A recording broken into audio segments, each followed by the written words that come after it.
how much I love Journey Spice. Journey Spice, non-GMO, no salt, no sugar, just all sorts of goodness and smart, environmentally friendly packaging. Pinch the top, take it off. Food tastes better. Comes in singles, 2-packs, and 4-packs. It's Journey Spice. Find them at Amazon.com. Time for Denver's best sports talk with the Altitude Daily. This is the Altitude Daily Podcast. Everything you can't miss from today on Altitude Sports Radio. Mosher, Lombardi, and Kane. 8 days from now is the NFL trade deadline. Is there a team or player or players to keep an eye on until then? You know, I know the Broncos have I think they've had some interest in a wide receiver, and I think that they might feel like they need one. I think I would say, like, I don't know. I kind of like to see these young guys grow. Pat Bryant and Marvin Mims and some of these other guys. Like, sometimes you get a veteran receiver and they become what Bill Parcells used to say, progress stoppers. And maybe I'm missing something, but that was an offense that looked great yesterday. You know, you had Franklin making plays all over the field. Bryant got involved, made some plays. Like, a veteran, like, could you use another receiver? Sure. But sometimes it's best to let some of these young guys develop, maybe. I think that's a great point. Yeah, you don't stunt the growth of guys who are now coming into their own, right? Although I mean, maybe you want to go find another tight end, or if there's one on the market, okay, fine. But man, Bryant made a great catch yesterday. You said it. Troy Franklin is all over the field. I mean, everybody's doing stuff, and I don't want to screw with that either, especially when it gets going correctly. Yeah. Well, but I mean, you make calls if there's something there, fine. But my point is, if they don't do anything, I'm okay with that. Like, sometimes that works out okay in the end. Whether it's about the Broncos or not, who do you think is the biggest name that is currently up for grabs right now that you know of?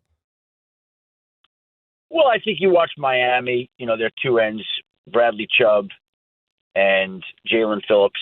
I won't be surprised to see at least one of those guys traded here in the coming days. Rashid Shaheed is a guy that I'm waiting to see whether he gets traded. Jacoby Myers in Vegas. Those are some names that I think that are interesting, and we'll have some discussion and speculation about in the coming week before the trade deadline next Tuesday at 2 p.m. Mountain Time. The Altitude Daily. The Morning Sprint. What happened to Texas football being so dang superior to all of the rest of us? No. And you get the Texans this week, too. You're going to Houston this week. You get to hammer that entire state. You already won the regional and the DFW Metro. You beat the Cowboys. You won the semifinal. You know what? It's crazy. It's crazy. I've said this before, and I've talked about my dad. He hates the Dallas Cowboys. In the state of Texas, there are more people who hate the Cowboys than love the Cowboys. I think they are. There's a large group of people who hate that team. And the Denver Broncos put a beating on them. Coach, I think it's KJ. Is it the Broncos have scored 76 points over the last 5 quarters of football? Ballin'. That's what I'm talking about. Bo Nix is a fantasy football team in 5 quarters. Listen, he threw 4 yesterday. Oh yeah, that made me feel all kinds of good. Hey. There was some moments, heck, not all that long ago. I guess it was just upgraded. Bobot is he got his lube oil and filter. he got the system upgrade. Yeah. He did everything. He's like the new iOS. Yeah, he got it. He got some weird quantum computing thing going on the. Yeah, Bobot's upgraded. Discovered how to throw a touch. Threw a touch the entire day. Never missed any throws except for the first one. Bobot 2.0. Right. You're right. The very first part of the game, I almost forget about it, where he throws the pick didn't matter. There. Nah, it didn't matter at all. Bobot knows how to respond. I do not care how bad the Cowboys defense is, and it really felt like in that post game when Sean Payton was talking that he had no respect for them.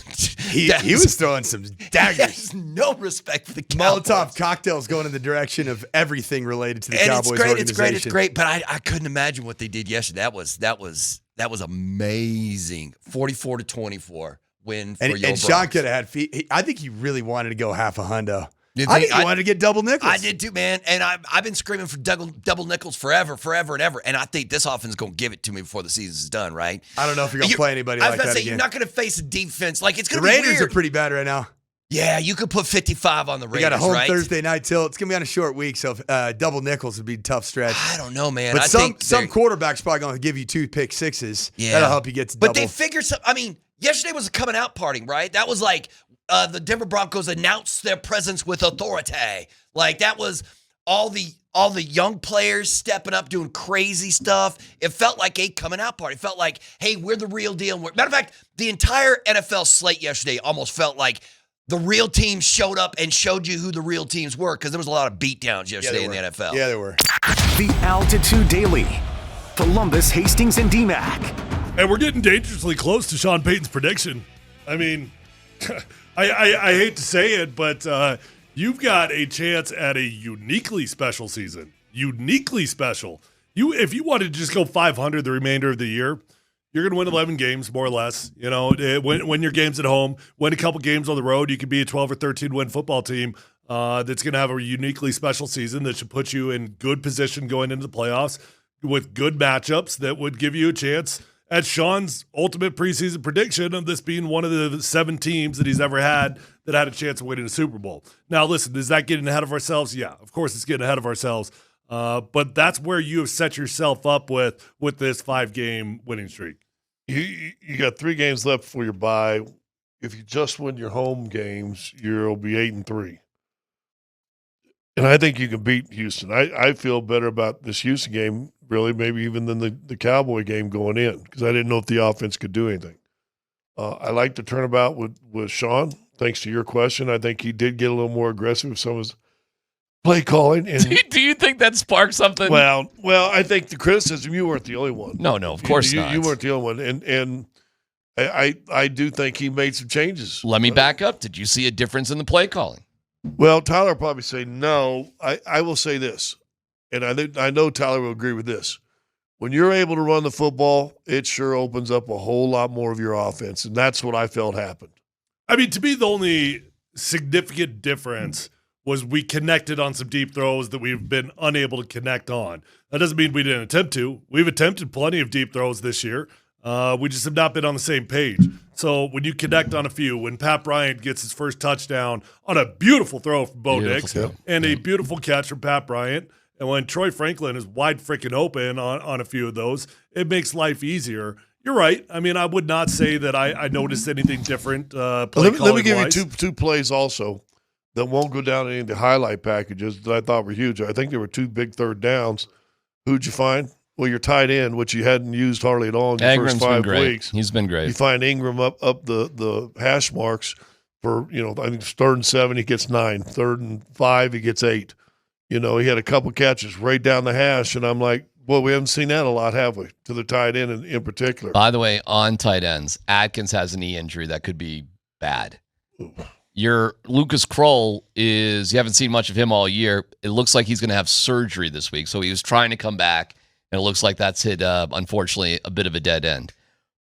It's been impressive what's happened on the offensive line. 2 games in a row. Have you heard anything about Palczewski? Nope. It has been fine. And in terms of receivers, you see these young guys getting going. Guys, at the trade deadline, should we be looking for some sort of tight end? Would that be the best pickup at the not some sort of superstar, but just somebody that can at least do what Nate Atkins can do? Should they be on the hunt for something like that? Yeah, I mean, sometimes injuries decide that for you, right? Mm-hmm. So many times you get close to the trade deadline and you don't have any desire to trade for a tight end, all of a sudden you got a need. The Altitude Daily. Kretman and Lindahl. We've gotten a little bit more reporting on the Surtain pec strain. So the initial report from Ian Rappaport was that he's considered week to week, could land on IR. IR means you're out for 4 games. But solid news, according to Rappaport. Now, Andy, is when we get the assorted insiders coming in with their various different sourcings on the story, because we're talking about the NFL Defensive Player of the Year suffering a significant injury, and now we're getting more information. Jordan Schultz. Wasn't it him and Rappaport were? Yes. They were. That was the Starbucks coffee house incident at the Combine, I think. They were they had Starbucks beef. Yes.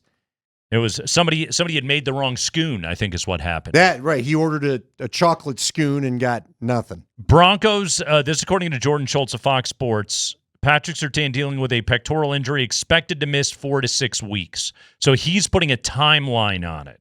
What I think is interesting is the local dudes in their reporting, none of them are putting timeline on it, although several of them are citing the report from Jordan Schultz. So here's my this is a little bit of the inside baseball on all this, all right, Andy, is that the Broncos don't want a timeline out there because Sean Payton. That's all you got to say, yeah, Sean Payton. Because of Sean Payton. And I'm sure the PR staff is notably concerned about timeline reporting. So Schultz is the one that has put out the 4 to 6 week things. He could miss multiple weeks according to Rappaport, which means IR is not a guarantee, but it is a possibility. Now, if they put him on IR, that means he's out for 4. Yes. That's the earliest you can return. And let me give you what the 4 would be. All right. Because I pulled the schedule up just out of curiosity. So obviously it'd be this weekend against Houston. Yeah. Then Vegas. Yeah. Then KC. The bye will slip in there. Then that's technically 4 weeks, but the 4th game would be the Washington Commanders. If he still needed another week after the Commanders, it's a Vegas game, but that would be 6 weeks of actual time. Okay. And then the Packers roll into town middle December. That, to me, is the game you absolutely got to get him back by. You've been listening to the Altitude Daily. Catch us live weekdays on 92.5 FM, the Altitude Sports Radio app, twitch.tv/AltitudeSR, youtube.com/Altitude Sports Radio, and your favorite smart speaker. Say Altitude Sports Radio.